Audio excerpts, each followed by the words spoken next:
Are you adding someone new to your team and you're wondering what the most efficient way to onboard them is going to be? Then watch this video.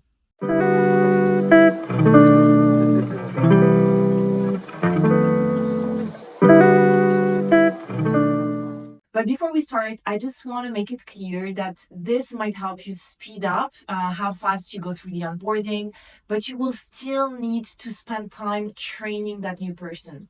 The fact that you're hiring someone with skills that you don't have or you are looking to delegate doesn't mean that you need to communicate your expectations, the way that you work with the rest of the team if you have other people on the team, how you like things to be done, what your mission is, your values, anything that's important to you that they might not even think about.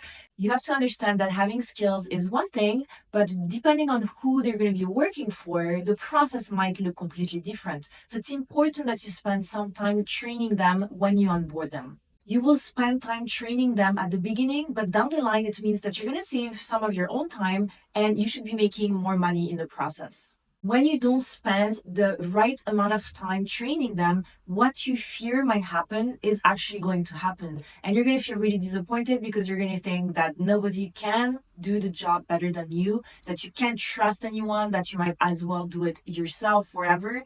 And this is a fear that becomes reality when you don't spend the necessary time explaining, taking this person through the process, making them understand who you work with and what you're expecting. Before you start hiring anyone, you need to be clear about what exactly you want to delegate. If you've been doing everything by yourself so far and you want to delegate a lot of what you currently have on your plate, then you may want to think about hiring more than one person. You never want to delegate everything you're doing to one person, but rather delegate all of this to multiple people so that they can be experts and avoid doing as much as you are doing because you saw that that doesn't work. And if you are highly skilled at doing one thing, it's going to take you a lot longer to train that person because you want to match your level or exceed it. So it might take a little bit of time. If you're hiring for something you're not really good at, it's not going to take much for the level to be much higher than yours. One important thing to understand is that you can't keep doing everything yourself because in that case it's just a job and not a business. The nature of business is collaboration between multiple people. So if you are by yourself, it's not a business.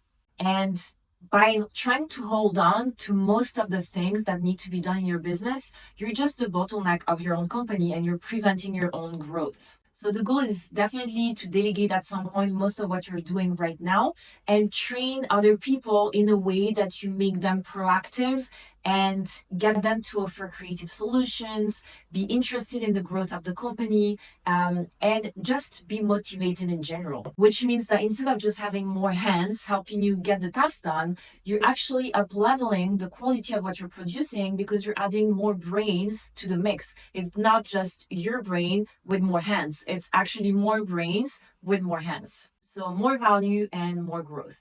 In my business, my goal is always to train leaders. So find people who are skilled, but give them the power to make decisions and suggestions, which leads to them feeling like they have a say in the growth of the company. And it makes them feel more motivated and they end up wanting to be leaders themselves. Delegation takes time and a lot of work at the beginning, but it will lead to more growth in the long term than if you try to do everything yourself. Okay, so now that you understood that one, you need to delegate, second, you need to understand what you want to delegate, three, you'll spend quite a bit of time training the person you're hiring. Now let's get into my step-by-step framework on how to onboard them for a smoother process. Okay, so number one, you either have hired for that position before or you haven't. So it's a new position and you have never hired someone to do this type of tasks. If you've had someone in the past do this exact role, it's going to be much easier because what I would do is before the previous person leaves, you need to get them to do their own SOPs. SOP stands for Standard Operating Procedures. They're simple documents that outlines the step by step of everything that they do. So their responsibilities, what they do on a daily basis, what they need to remember, some important notes, logins to the platforms that they need to have access to, anything that someone who isn't working in your business and wants to start doing this specific task should be able to understand from that document. So for instance, I have an operations and client relations manager. She's leaving after 3 years, and every 6 months to a year, I have her update those documents. So it means that we always have the latest up to date documents. And for example, I had her do it maybe 2, 3 months ago. Now she's leaving. So the new person who is taking over can review these documents and understand what the position involves. And then we get on the call and we can discuss it, but at least I don't have to reinvent the wheel. I can just have them review everything. And also, one important thing is that most of the things that this girl was doing for me was not in my zone of genius. Some of them I don't even know how she was doing them. So I am not going to be the best person to create that document for the new position. I would rather have the person who is skilled and understands the most about what she needs to be doing to create and draft this document for the new person. And it works really well as well if you have a project manager and you want to add another project manager, because then they will work together and there's no point in you doing this document yourself. If you have never hired for this position and you have been doing it yourself at the moment, then you will create a document that outlines the step by step of how you've been doing things at the moment, noting that you want to hire someone who is proactive in improving the way that things are getting done. Because right now, if you are doing a million things, you're not going to be doing them efficiently, and you're not going to have time to think about a better way to do them. So if you onboard someone who's going to do only 15% of what you're doing right now, they have more time and more skills, possibly, I hope so, to understand how to improve that process to make it more efficient, etc. So those are two things. You can start your own SOP, but at some point you want that person you're hiring to create the SOP. And even if they've been with you only for 3, 6 months, whatever, have them update this SOP on a regular basis so that when they leave, you already have the updated SOP for the person taking over. So those are SOPs for this particular position, but you also want to have a couple of documents outlining your company. Who are you? What is your mission? What are your values? What do they need to keep in mind as they join your team? Is there anything important that you want them to know before they start working with you? All of this should be in like an introduction SOP where you talk more about your company, expectations, and so on, which is not that much related to the position itself, but it's ensuring that they understand who you are, what you stand for, and what you're looking to build. So for me, it's also team building. I want my team to understand that I want them to be working together, and to be on the team, you need to like working with others. So those are some of the things that you may want to consider adding to your SOPs. Okay, so they just joined the team. They'll have the documents outlining your company's mission and values, etc. They'll have the SOPs relating directly to their position and expectations. You can also create a checklist that outlines tasks and milestones that they need to complete within these first few weeks of the onboarding. So making sure that they don't forget anything important that needs to be done by them at this point. For example, setting up some kind of software with their information, something they need to read, or some type of training, extra training that you have. A checklist is such a simple document, but it avoids any confusion. It's clear as to what they have to be doing, because you can just send them a million documents, but it's going to be very confusing. At least if they have this checklist, they go through the checklist and make sure that they've done everything. I know personally, I love checklists. I have checklists for everything. It helps you feel a sense of accomplishment as well. Okay, I've gone through this. I only have 2 points left. So it's nice on both sides. You know that they're going through it in a specific order, and they feel a sense of accomplishment because they're almost done. They feel like they've got almost everything that they need to fully be a part of the team. So it's a nice to have. You will need to be available for the next few weeks to answer any questions, review their work a little bit more than you would normally, because you want to ensure that they're on the right track, that they're doing things the proper way. So you might, depending on what you're hiring for, if you have the skills, you may want to review a little bit more at the beginning. And one important thing is never take over and say, don't worry, I'll do it myself.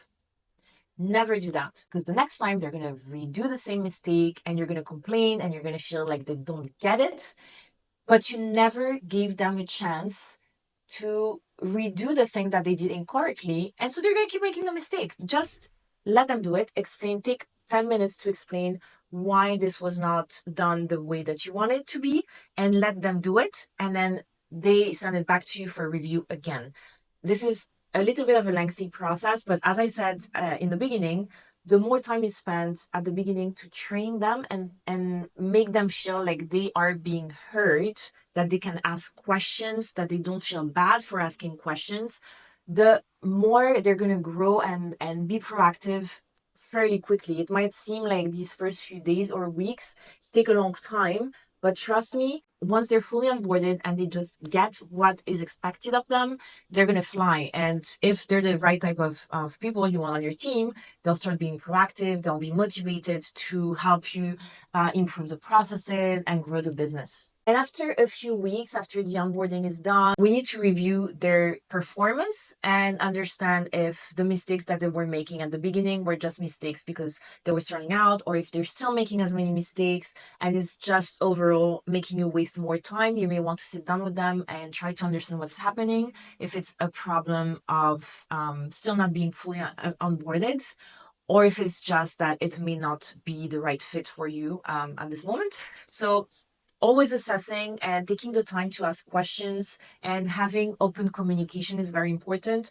I do feel like my team, all of them, I feel very comfortable coming to talk to me about an issue they're having. And because they know that I'm very open and I'm open to feedback, but also open to finding solutions to make them feel happier within the company, then I will do it. So they always come and talk to me when it's needed.